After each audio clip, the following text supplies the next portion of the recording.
Maka awal jalan makrifat mengenal Allah adalah mengenal nama Allah Subhanahu wa Ta'ala.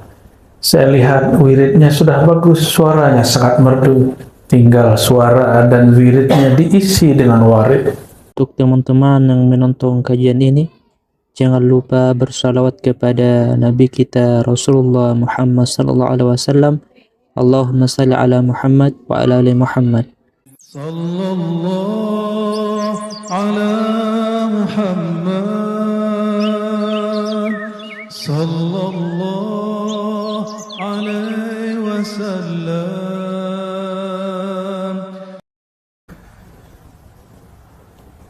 Al-Asma'ul Husna. Tuan-puan, senangkah dipanggil dengan nama yang bagus? Senang? Senang dipanggil dengan nama yang indah, yang elok? Atau dipanggil dengan nama yang buruk? Mau? Tak nak? Tiada orang yang suka dipanggil dengan nama yang buruk. Walillahil mathalul a'la. Dan milik bagi Allah lah perumpamaan yang lebih tinggi, lebih luhur. Jika engkau saja tiada suka dipanggil dengan nama yang biasa, engkau suka dipanggil dengan nama yang luar biasa, nama yang indah dan elok, itu adalah sifat Allah yang Allah pantulkan, percikkan ke dalam dirimu. Jadi sebenarnya itu sifat Allah. Maka jangan terlalu suka dipuji. Pulangkan pujian kepada yang maha terpuji. Inilah makna alhamdulillah rabbil alamin. Kapan kita boleh terima pujian? Apabila kita melihat sifat Allah lah yang menutupi aib ini. Lalu orang melihat sifat Allah meliputi diri, barulah boleh kita menerima pujian. Karena yang terpuji pada hakikatnya zat yang maha terpuji, Allah Subhanahu wa Ta'ala. Dan inilah syukur kita sebagai umat Nabi yang terpuji, Nabi Muhammad sallallahu alaihi wasallam.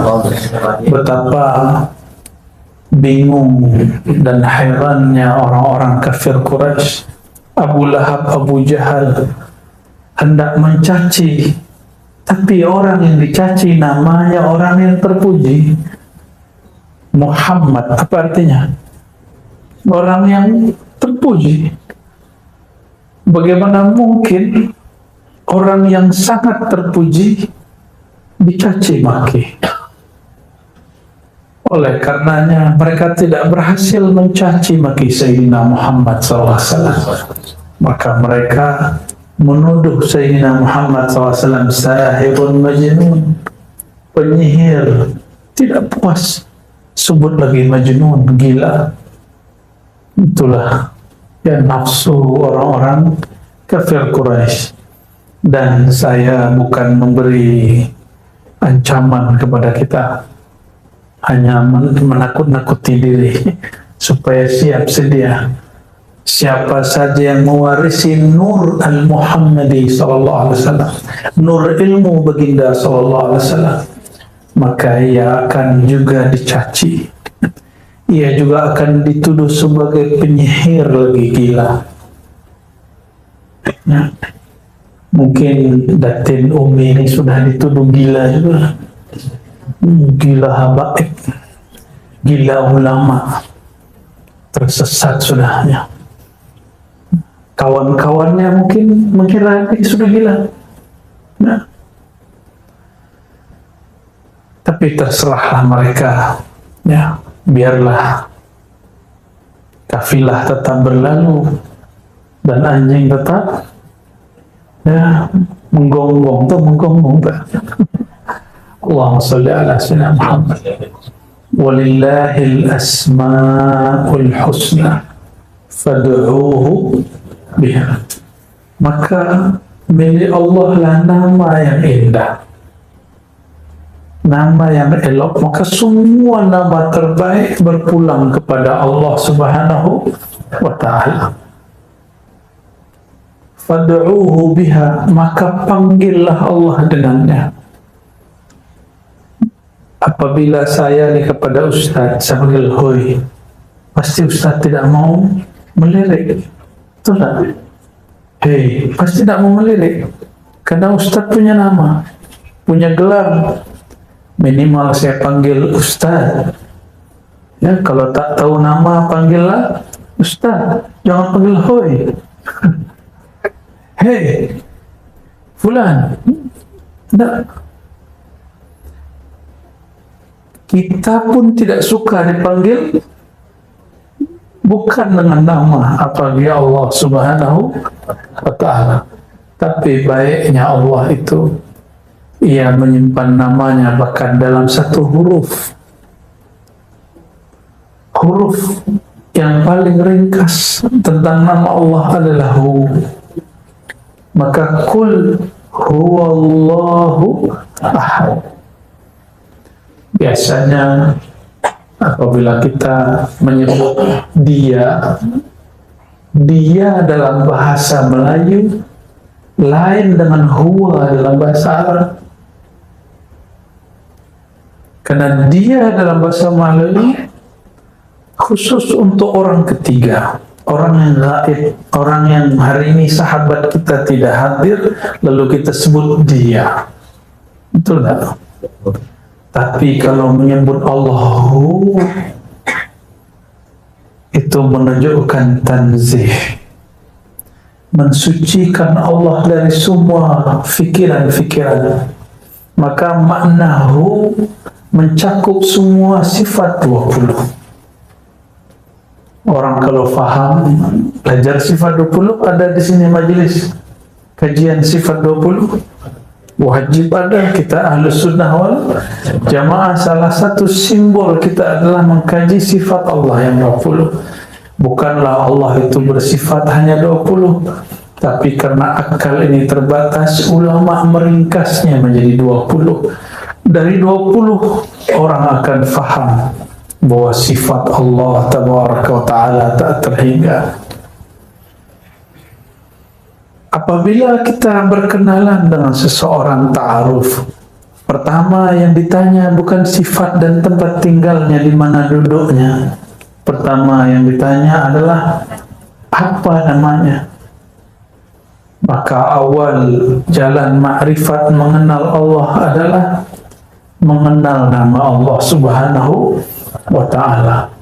Saya lihat wiridnya sudah bagus, suaranya sangat merdu. Tinggal suara dan wiridnya diisi dengan warid.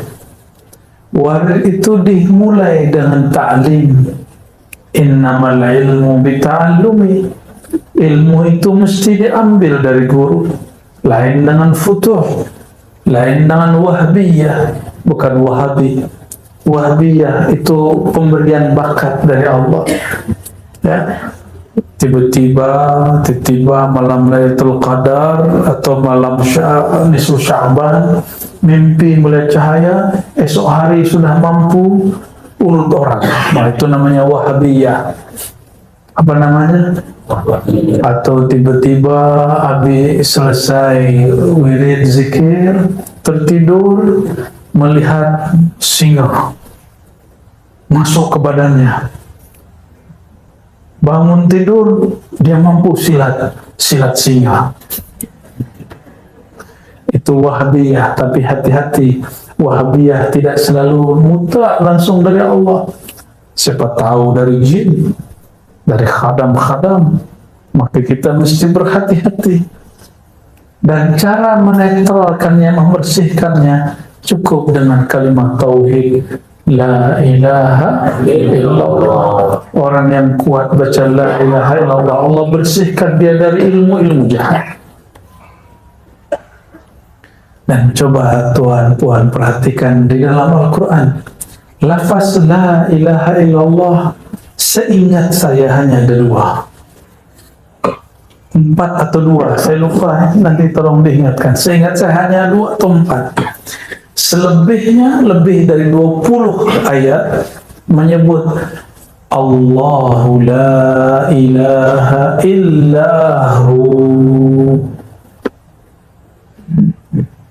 Kadang dia guna lafaz Allah, kadang dia menyebut dirinya huwa. Maka huwa dalam bahasa Arab tidak hanya berarti dia dalam bahasa Melayu, tapi huwa ghayatut tanzih, ismun lit tanzih, nama untuk mensucikan Allah Ta'ala. Inilah yang tidak difahami oleh beberapa da'i-da'i. Ya, kita maklumi karena ilmu itu berkembang. Ya, siapa tahu nanti dia merevisi kata-katanya, mengatakan zikir dengan hu bid'ah. Nah, sudah ada di Malaysia yang bercakap begitu. Sudah ada fatwa begitu. Ya salam. Siapa yang tak kenal dengan Imam Izzuddin bin Abi Salah, Imam Fakhruddin Ar-Razi? Buka Fakhruddin Ar-Razi, kalau yang di depan Ar-Razi. Ini Imam Fakhruddin Ar-Razi. Imam Fakhruddin Ar-Razi, beliau wafat lebih kurang 606 Hijriah. Sekarang sudah berapa? 1446. Sudah berapa abad? 1 abad 100 tahun. Sudah berapa abad? Lama gitu ya. 14 kurang 6 berapa? 8 abad, 800 tahun lebih yang lalu. Beliau telah tulis di jilid pertama daripada Tafsir Mafatihul Ghaib Imam Ar-Razi. Beliau menyinggung banyak sekali rahasia daripada nama hu. Mana orang yang katanya pintar, cerdas, kenapa tidak membaca kitab ini? Ya, jadi hu itu nama. Oleh karenanya Imam Ahlus Sunnah yang bernama Abdul Qahir Al-Baghdadi, boleh diulang namanya? Abdul Qahir punya kitab Usuluddin dan Al-Farqu Bainal Firaq. Apa nama kitabnya? Usuluddin satu, yang kedua Al-Farqu Bainal Firaq, ada lagi yang ketiga Al-Asma' wa Sifat, 3 mujalladat, 3 jilid. Beliau mengatakan hu ismun min asma'il husna. Huwa adalah salah satu nama al-asma'al husna. Ya, maka kalau kita zikir nas'aluka ya man huwa Allahu la ilaha illa hu. Imam Abul Hasan Syazili, guru daripada Imam Izzuddin Abi Salam, imam mujtahid di zamannya, tapi tidak keluar dari mazhab Syafi'i, tapi dia punya pandangan yang lain dengan Imam Syafi'i untuk beberapa hal. Beliau punya guru Imam Syazili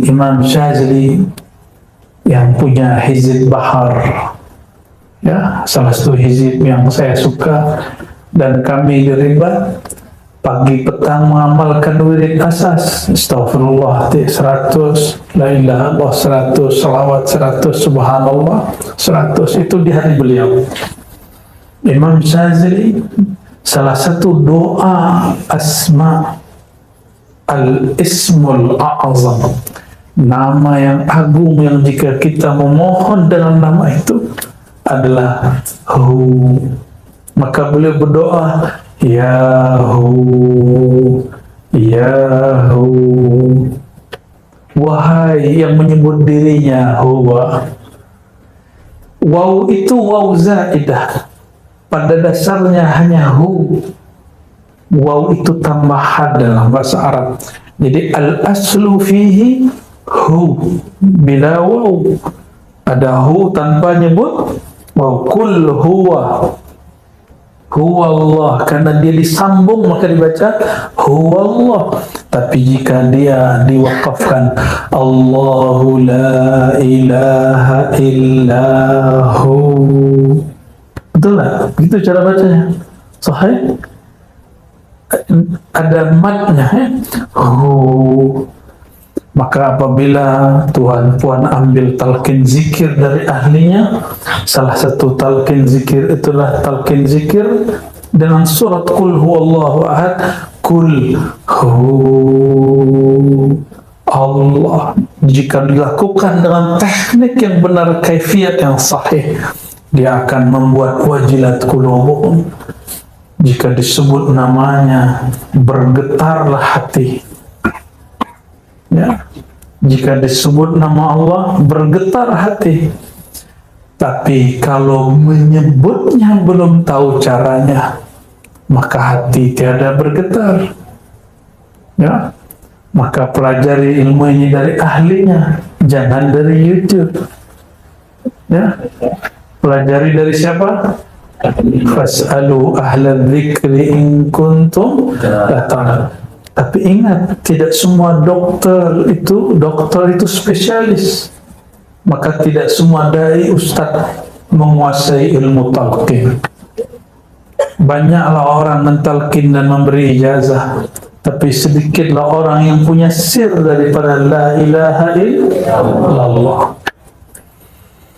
Ambil dari ahli sir, ahli zikir, insyaallah nur Allah akan hidup di dalam kalbu kita. Insya orang nur Allah hidup di kalbunya, maka sebesar apapun dosanya tidak akan membuat dia putus asa untuk pulang kepada Allah, karena dia tahu ini yang kami kaji tadi pagi ya, tapi karena memang tidak ada live ya.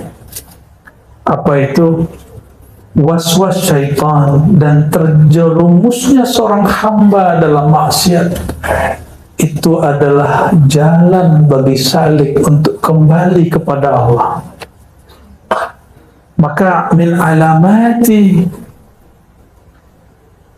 di antara husul taubah, terbitnya nur taubat pada diri seorang hamba, si hamba dimunculkan rasa dia bersalah di hatinya, rasa dia berdosa di hatinya. Coba perhatikan, Sayyidina Muhammad SAW berdosakah? Ada dosa Nabi Muhammad SAW? Tuhan, hari ini ada dosa? Matanya berdosa? Lidahnya kalau usah pandang orang, pandang diri kita ya, kolbunya hari ini dosa enggak? Kita tidak usah memandang siapapun, pandanglah diri ini penuh dengan dosa. Dosa itu kotoran.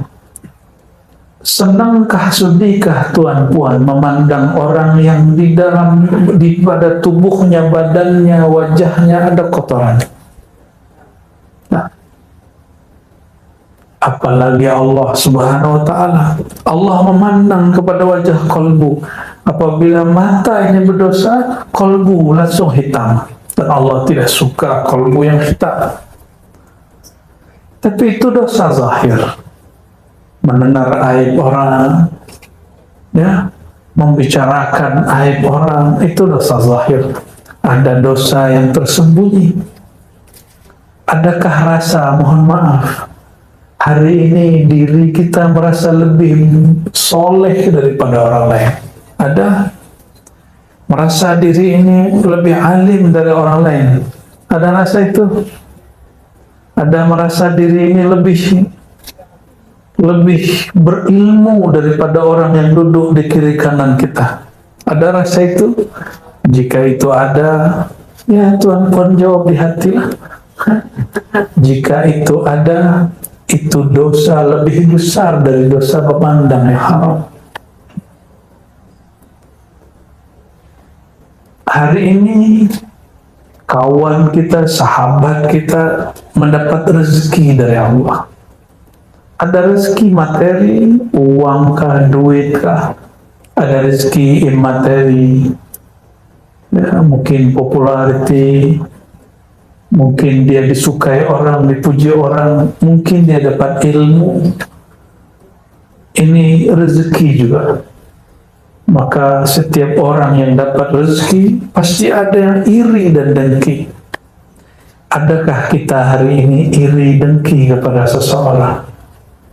Iri dengki itu menginginkan dapat nikmat yang Allah berikan kepada sahabat kita, saudara kita, dan kita ingin dia tidak dapat. Itu namanya iri dengki.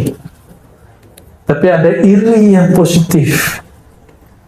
Kita menginginkan nikmat yang didapat saudara kita, tapi dia tetap mendapat nikmat tanpa perlu dia hancur dan binasa. Nah, itu boleh. Ya. Maka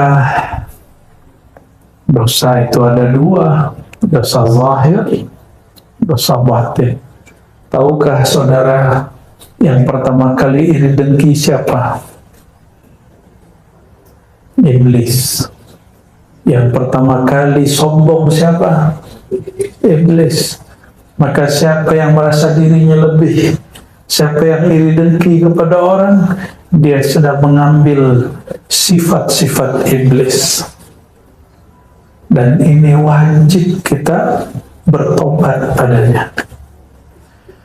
Maka apabila setiap Bani Adam memang berdosa, namun tidak semua Bani Adam merasa berdosa.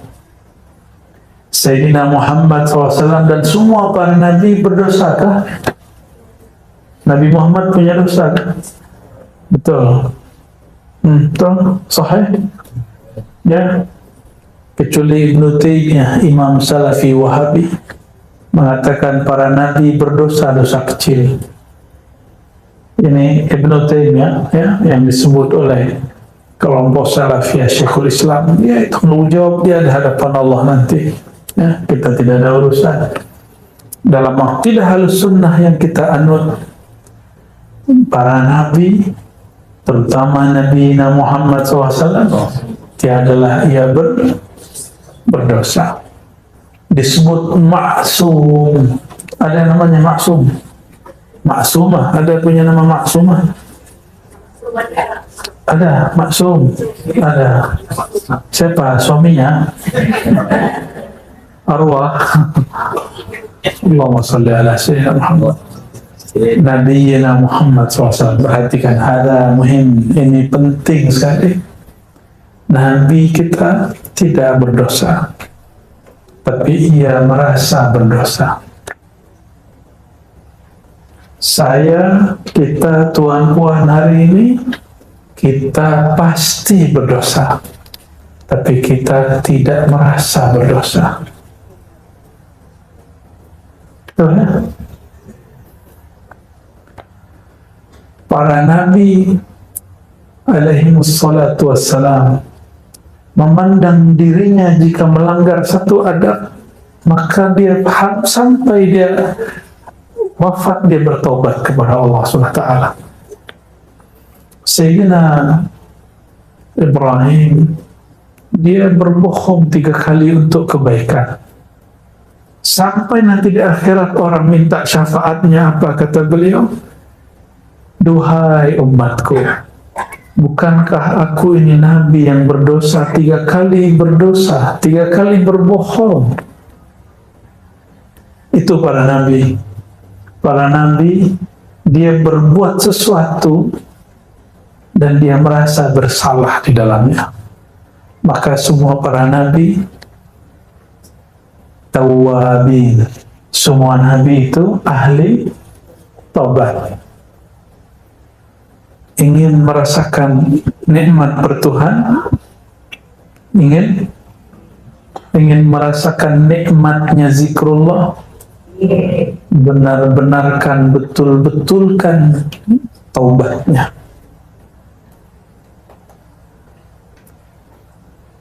Apakah kita senang masuk ruangan tapi ruangannya kotor?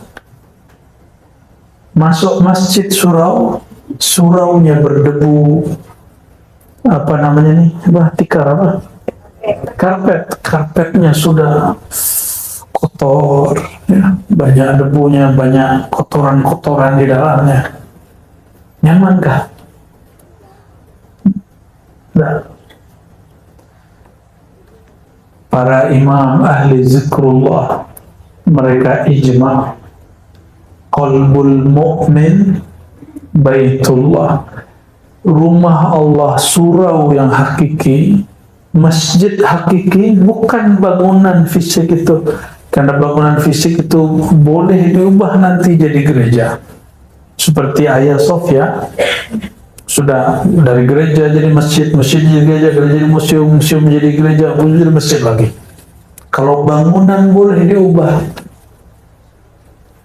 tapi kolbu ini tidak boleh dirubah.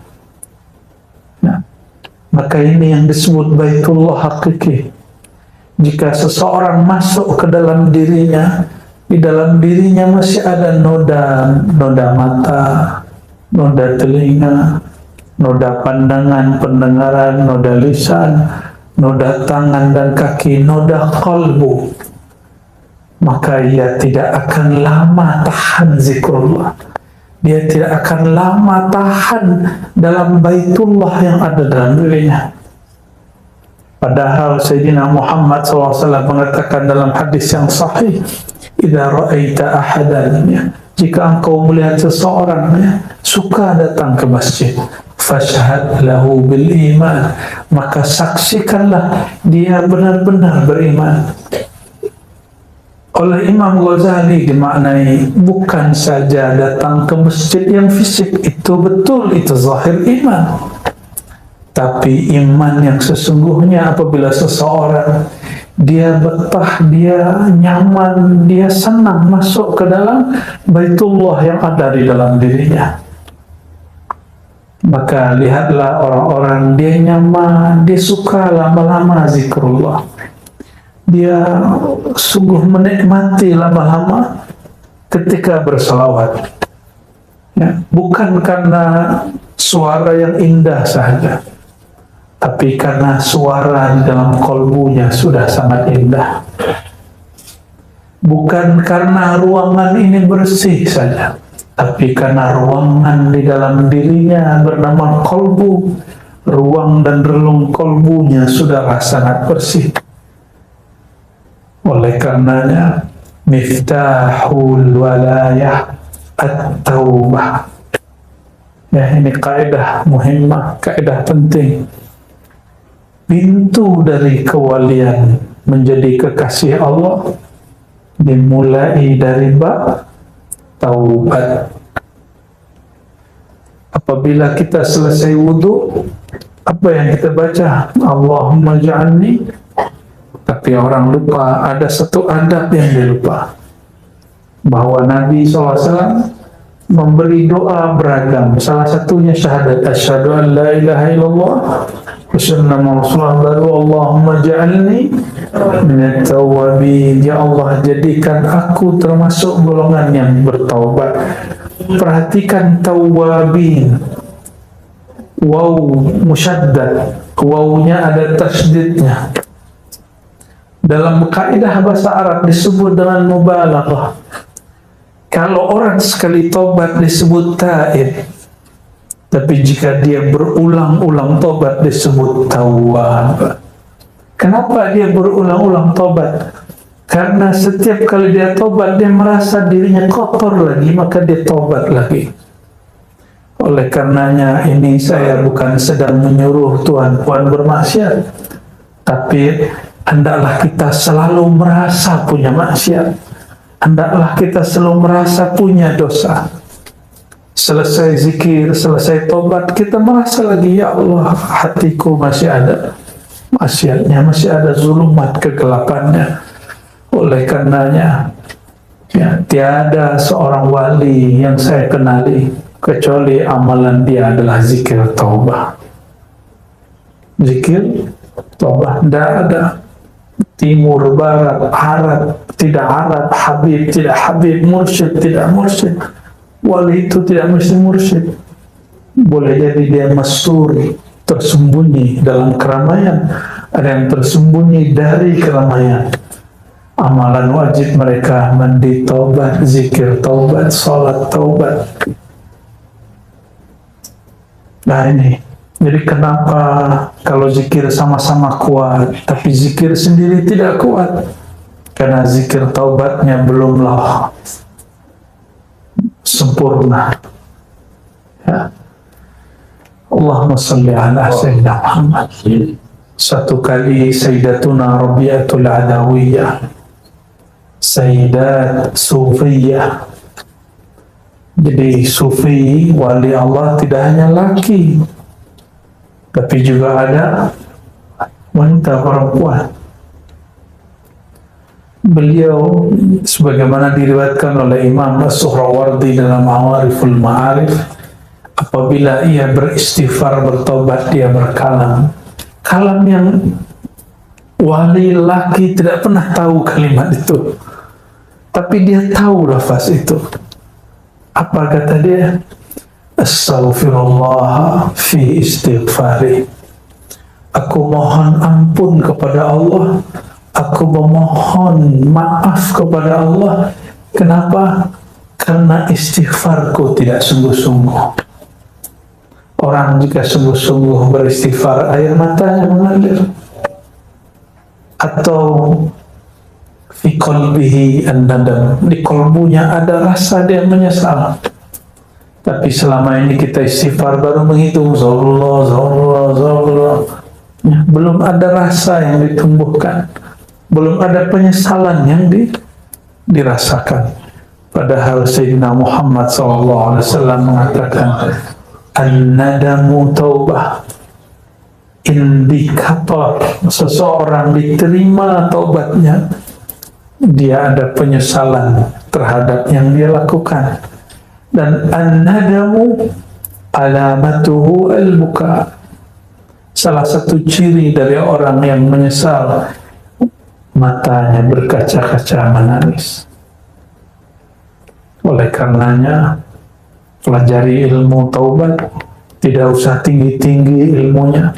Mau jadi kekasih Allah, baguskan taubatnya, baguskan istighfarnya. Bukan sekedar memperbanyak angkanya, tapi membaguskan makna saat membaca. Mulai malam ini saya berharap, jika berzikir, zikirlah yang kita faham. Jika sudah ada yang membaca zikir, dipimpin guru, ustaz, pelajari apa yang dibaca ustaz.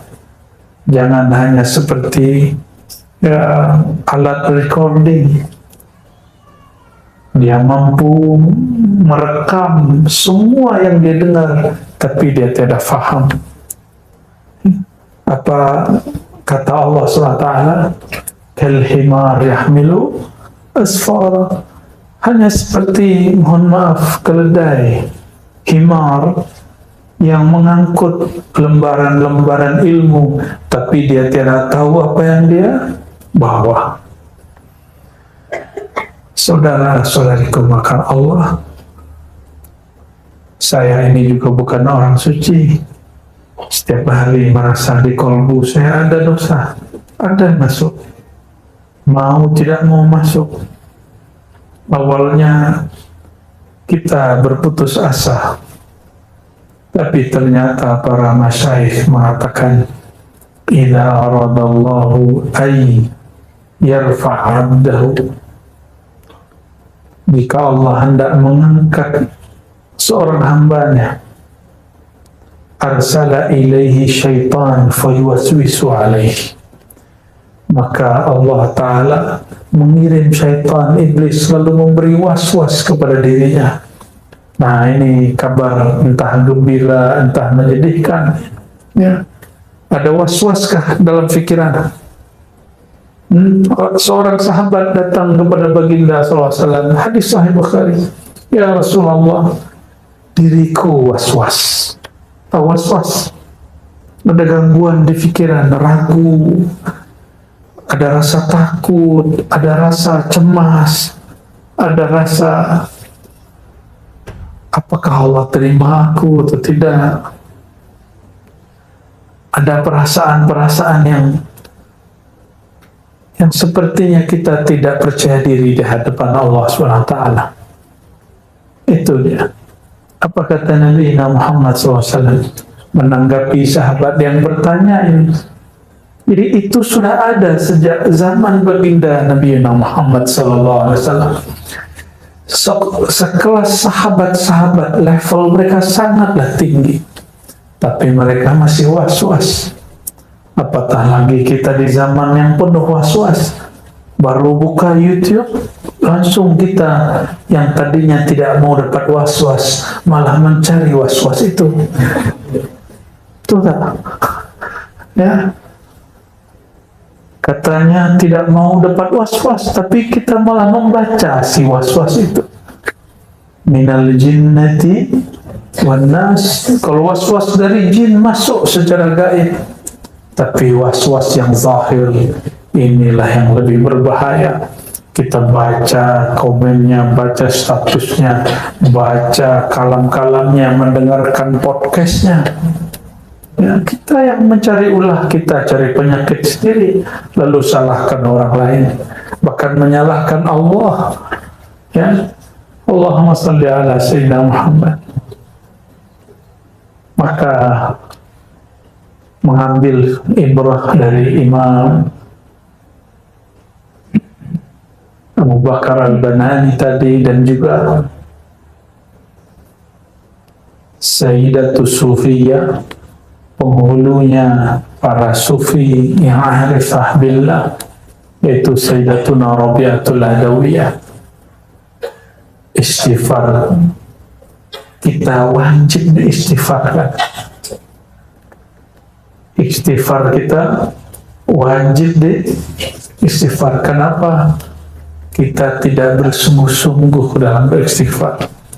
Dan Sayyidina Suhawardi mengatakan betapa banyak orang baca istighfar, lidahnya minta ampun, kolbunya tidak. Lidah minta ampun, kolbu tidak. Lidah mengaku, kolbu tidak. Na'udzubillah min dzalik. Hadis yang sering saya baca, innallaha yanzuru ila qulubikum. Allah yang Ia tatap bukanlah lidahmu, bukan suaramu, bukan tasbihmu. Yang Dia tatap apa? Kolbumu. Ini bagian terakhir yang mau saya sampaikan. Kalau kita tidak bertemu orang yang kita suka, orang yang penting dalam hidup kita, jika tidak jumpa, pastilah kita membaguskan pakaian yang dilihat. Kalau perlu, puan-puan ini berhias diri, ya, wajahnya pakai apa? Wajahnya pakai cat putih, pakai apa? Kosmetik, bedak, supaya apa? Jika ada kekurangan di wajah, ditutup supaya terlihat cantik. Jika laki-laki sebelum dia datang ke majelis, dia pakai cleanser ya, supaya terlihat mukanya tidak berminyak, supaya nanti terlihat handsome. Oleh siapa? Oleh orang yang di belakang sana. Padahal yang di belakang hanya melihat punggung dan kepala dia. Kenapa kita hendak berhias jika hendak berjumpa makhluk? Padahal Allah selalu mau jumpa dengan kita. Dan ada perjumpaan yang resmi, yaitu waktu kita salat.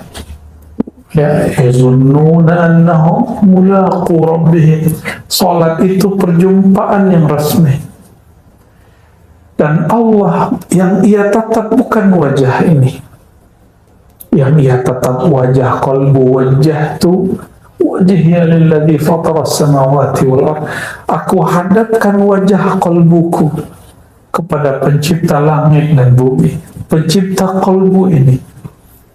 Maka jika hendak bertemu Allah Ta'ala, bersihkan wajah qalbu, berilah hiasan yang layak baginya, sehingga Allah yang Maha memandang suka dan senang memandangnya. Apa tanda Allah suka memandangnya? kita pun senang memandang kalbu kita. Walladzi anzala as-sakinata fi qulubil mu'minin, surat Al-Fat. Dialah yang menurunkan sakinah, rasa tenang, rasa nyaman kepada kalbu orang yang beriman. Turunnya ke dalam kalbu, bukan kepada wajah, bukan kepada otak. Awal kita kenal orang, kita pandang fisiknya, lama-lama kita pandang isi kepalanya, lama-lama kita pandang isi kalbunya. Betul tak? Sahabat yang paling disuka, apakah sahabat yang wajahnya paling bagus, paling elok, atau yang hatinya paling elok?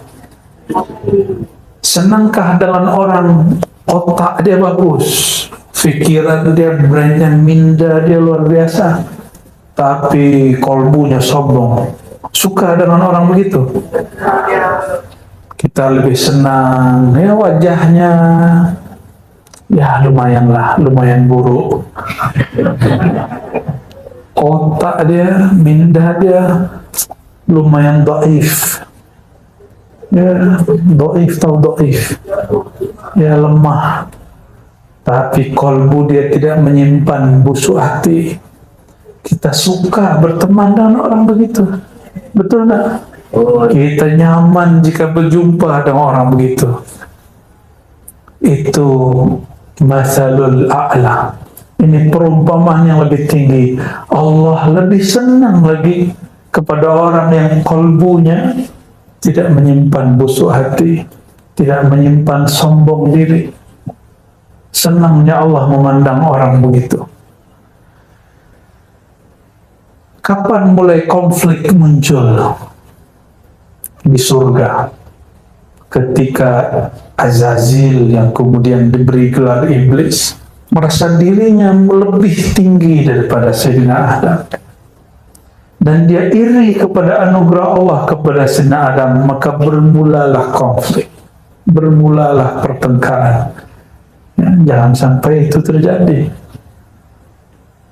Kita punya sahabat, wajahnya senang kita melihatnya, akal fikiran minda dia juga sangatlah cerdas, IQ-nya sangatlah tinggi, kalbunya sangatlah baik. Itulah afdalul ashab, sahabat yang paling mulia. Jika dia sahabat, jika dia guru yang paling disebut al-mursyid kamil mukamil, guru yang kamil, ideal, bukan sempurna. Sempurna hanya milik Allah, ya, sangat ideal. Maka saudara-saudariku yang bukan Allah, karena Allah hanya menatap kepada wajah, kalbu, mari merias wajah kalbu. Ya, ini puan-puan ini merias wajah ini setiap hari kan? Oh, kalbu kita cemburu. Apa kata dia? Ya Allah, hambamu ini merawat wajah zahirnya setiap hari, tapi wajah yang engkau tatap dia hanya rawat sesekali saja. Wajah ini, kata ahli kecantikan, mesti dibersihkan minimal 2 kali sehari. Tahulah kita ya, pagi, petang ya, atau bangun tidur, sebelum tidur. Maka saya pun katakan minimal jika hendak membersihkan kalbu, bersihkan 2 kali sehari, sebelum bangun tidur dan sebelum tidur. Siapa yang tidur tidak membawa sifat-sifat sombong, sifat-sifat yang buruk, dia tidur fi hubbillah, dalam cintanya Allah. Itulah zikir yang sebenarnya. Itulah ahli surga. Jadi jika Tuhan mau lihat ahli surga zaman ini, mudah. Saya kasih contohnya. Orang yang tidur tidak menyimpan penyakit hati. Siapapun orangnya, alimkah dia, jahilkah dia, maka orang itu ahlul jannah, ahli surga. Alim dia, baca kitab kuningnya Masya Allah, apalagi baca maulidnya Masya Allah, tapi sebelum tidur dia kurang senang, hatinya seuzon, dia kurang bersyukur dengan apa yang dia dapat hari ini, tertidur. Itu tidak lebih baik daripada jamaahnya. Jamaahnya mungkin jahil, tapi dia tidur penuh rasa syukur dan taubat kepada Allah Subhanahu wa Ta'ala. Maka nanti sebelum tidur, nah ingat-ingat, sebelum tidur, kata Nabi Muhammad SAW, ini sunnah Nabi. Idza arada ahlukum ila firashihi, jika kamu hendak mau ke tempat tidurnya, falyatawadda wudu'ahu lis-shalah, maka berwuduklah, bersih-bersihlah seperti dia hendak salat. Maka seorang muslim tidak mungkin dia tidur wajahnya berminyak. Nah, kenapa? Karena dia mau tidur, dia pasti bersihkan wajahnya dulu. Jadi Rasulullah SAW sangat mengerti bab berhias. Lalu setelah itu apa?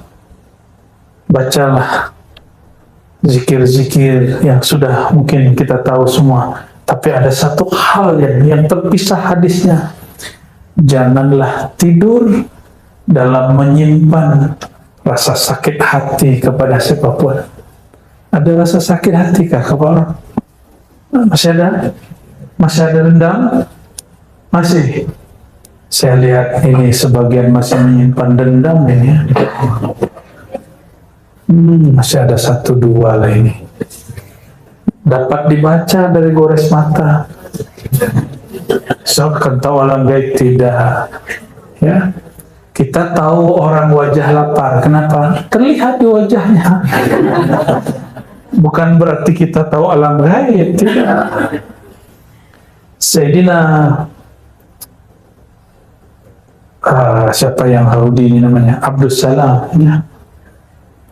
Seorang Yahudi yang masuk Islam. Kita tak benci Yahudi karena Yahudinya. Kita benci Yahudi yang Zionis, yang jahat kepada sesama manusia, apalagi Muslim yang sedang ada di sana.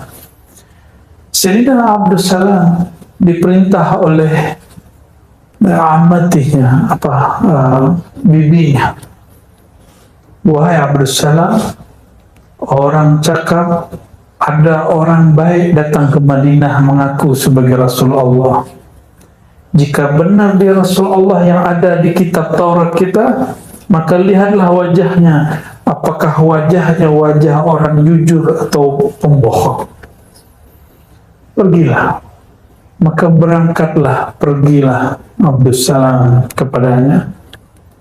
Saat semua orang Madinah menyambut baginda Nabi Muhammad SAW, maka dia tatap wajah Nabi. Lalu dia pulang. Apa kata dia kepada bibinya? Wahai bibi, ma ra'aitu fihi wajhal kizib. Aku tidak melihat ada gores kebohongan, kedustaan pada wajahnya. Berarti ilmunya dan ini namanya ilmu firasah yang kemudian dikumpulkan oleh Imam Fakhruddin Ar-Razi. Itu Imam Fakhruddin Ar-Razi lagi, Imam Ar-Razi lagi, ya. Beliau kumpul satu buku judulnya Al-Firasah. Ini boleh dimumarasahkan. Sayangnya yang guna ilmu ini orang China, Feng Shui. Itu ilmu firasah, itu bukan khurafat. Di Sumatera, di Jawa, itu orang tua-tua dulu ada ilmu itu, tapi dikhurafatkan oleh Wahabi. Ya, padahal ilmu itu ada. Ya. Akhirnya orang-orang hari ini mengharamkan yang tidak haram, menganggap syirik yang tidak syirik. Ya. Na'udzubillah min dzalik. Kembali kepada yang tadi, Jika hendak tidur, setelah kita bersihkan yang zahir, bersihkan juga yang batin. Maka sebelum tidur pegang dadanya.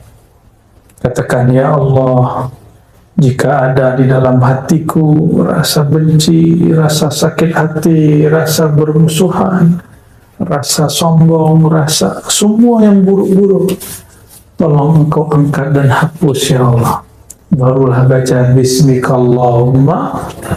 Coba nanti, dan hidupnya pasti bahagia. Mau tahu orang paling bahagia? Orang yang di dalam tidurnya tidak menyimpan dan tidak membawa satupun sifat-sifat yang buruk. Ya. Dan semoga Allah menulis kita fi diwanit tawabin, dalam daftar nama-nama ahli taubat. Wala yaqbiduna illa wa nahnu minhum. Dan jangan sampai kita dicabut ya Allah ya, dan kecuali kita dalam keadaan bertobat kepada Allah Subhanahu wa Ta'ala. Lebih kurang itu ya. Semoga Allah Ta'ala menerima kita semua. Iqbalna ya tawwab, ij'alna minat tawwabin bihaqqi sayyidina Muhammad sayyidit tawwabin. Astaghfiruka, nastaghfiruka fi istighfarina. Ikuti ya Allah, ya Allah, ya Allah, kami memohon ampun ya Allah, dosa mata kami ya Allah, memandang yang haram ya Allah, memandang hina orang lain ya Allah, ampunkan dosa pandangan kami ya Allah, dosa pendengaran kami ya Allah, dosa lisan menyakiti sahabat kami ya Allah, dosa kolbu ya Allah, dosa sombong ya Allah, dosa angkuh ya Allah, dosa iri dengki ya Allah, dosa lalai mengingat Engkau ya Allah.